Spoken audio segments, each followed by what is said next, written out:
Most skills have a ceiling. You learn a tool, you get good at it, and then you plateau. You are useful until the tool changes, and then you have to start over.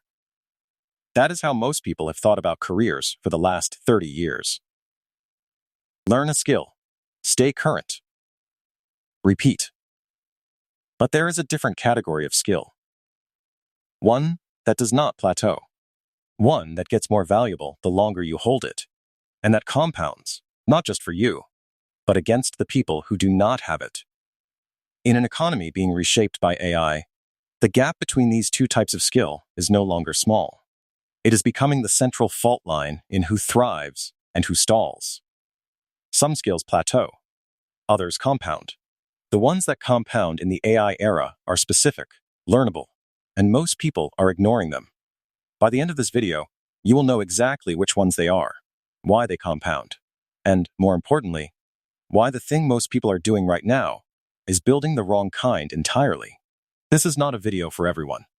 If you are in the early or middle stage of your career, say somewhere between 22 and 38, and you work in any field where thinking, communicating, or deciding is a core part of your job, this is directly about you. Not in a vague, AI might change the economy someday way. In a specific, 10-year window way. The decisions you make about what to practice, what to get good at, and what to quietly let atrophy, those decisions are compounding right now, whether you are paying attention to them or not. The person who understands what is actually happening here will spend the next decade accelerating. The person who does not will spend it wondering why the work got harder and the leverage got smaller. That is the split we are going to examine. There is a concept in finance called the difference between a wasting asset and a compounding asset. A wasting asset loses value over time by its nature. A new car is a wasting asset. Its value declines the moment you drive it off the lot, not because you are doing anything wrong, but because depreciation is built into what it is. A compounding asset does the opposite. It grows not in spite of time passing, but because of it.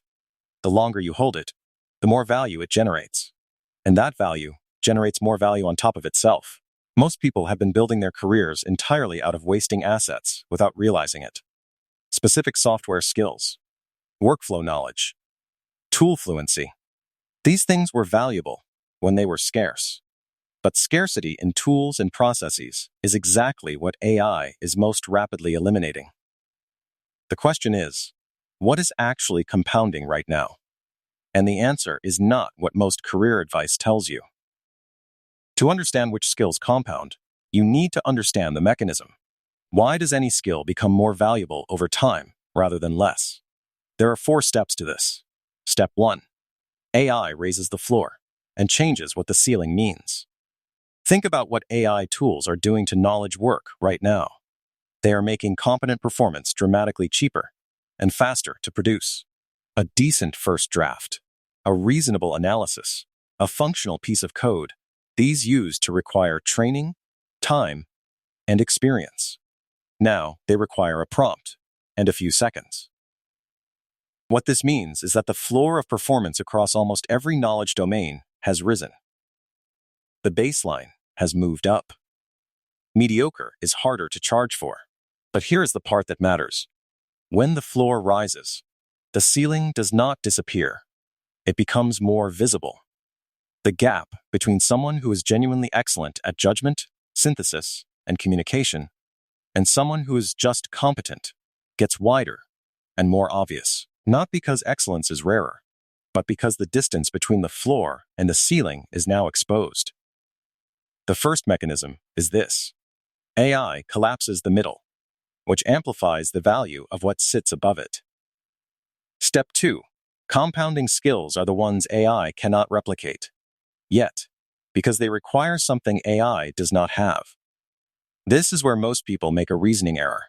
They hear AI can't replace creativity, or AI can't replace human connection, and they nod along without thinking rigorously about why. Let's be specific. AI currently lacks 3 things that are structural, not temporary. First, it lacks skin in the game. It has no actual stakes in any outcome. Second, it lacks accumulated context, genuine depth of understanding built over years of experiencing consequences in a real domain. Third, it lacks what you might call relational trust, the kind of credibility that comes from a track record built between specific people in specific situations over time. These are not gaps that will be closed by a better model. They are gaps rooted in what it means to be a person with a history and a reputation, and real consequences attached to your decisions. The skills that are built on top of these gaps are the ones that compound. Step 3. Compounding happens through the accumulation of judgment. Here is a concrete example. Think about two analysts at the same firm in 2025. Both have access to the same AI tools. Both can produce similar outputs from a standing start. Now fast forward 5 years. Analyst A spent those 5 years focused on output volume. More reports, faster turnaround, better prompts. They got very good at producing clean deliverables efficiently. Analyst B spent the same 5 years obsessively developing one thing: the ability to know when the output is wrong. They studied the domain deeply enough to catch what AI misses.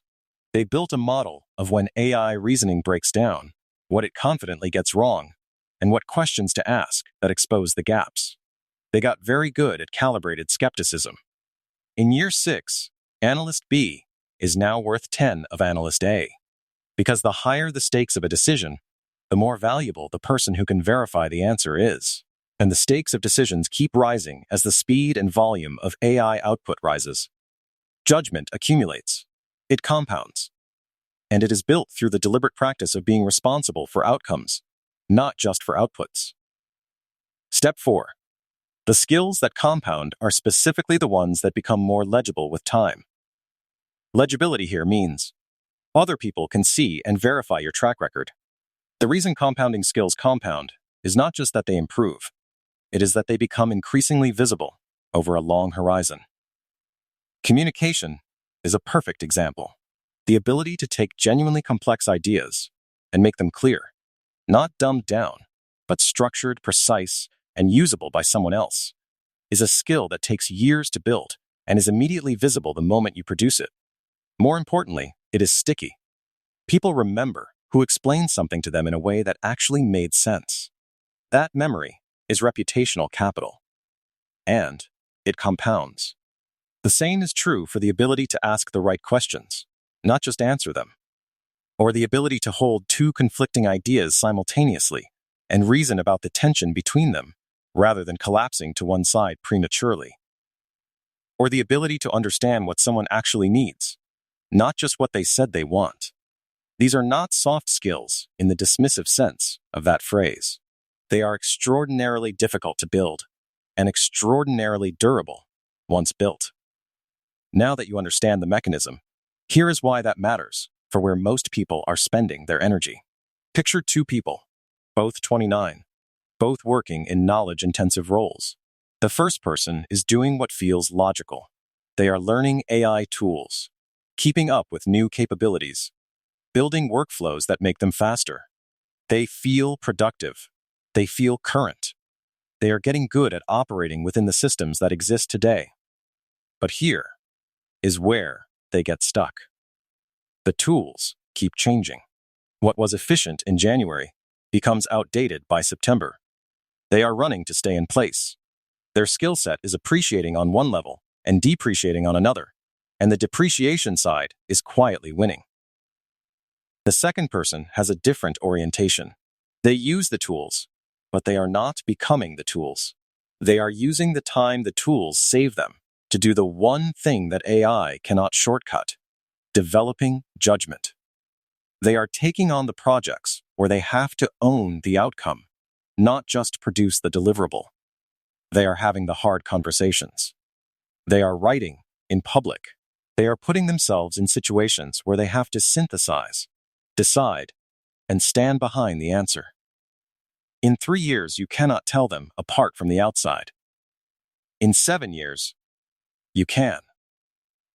In 10 years, the gap is not a gap anymore.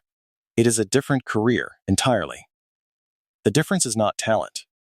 It is not access to better tools. It is understanding that what you are building has to outlast the tools you are building it with. There is one mental model that clarifies this entire question. Call it the depreciation rate of a skill. Every skill you are building right now has an implicit depreciation rate. How quickly its value will decline without active maintenance, and how quickly it will become replicable by cheaper alternatives. Highly specific tool skills. High depreciation rate. Process knowledge tied to current software. High depreciation rate. The ability to use a particular platform faster than average. Very high depreciation rate. Now ask the same question about a different set of skills. The ability to understand what a room of people actually needs and translate that into a decision that moves something forward. Low depreciation rate. The ability to reason about trade-offs under genuine uncertainty without outsourcing that discomfort to a framework. Low depreciation rate. The ability to build and maintain trust with specific people over time. Near zero depreciation rate. The practical application of this model is simple, but uncomfortable. Look at how you spend your deliberate practice time. The hours where you are actually trying to get better at something, not just doing your job. Then ask, what is the depreciation rate of what I am practicing? If the answer is high, that is not catastrophic. You need current tool skills to operate today.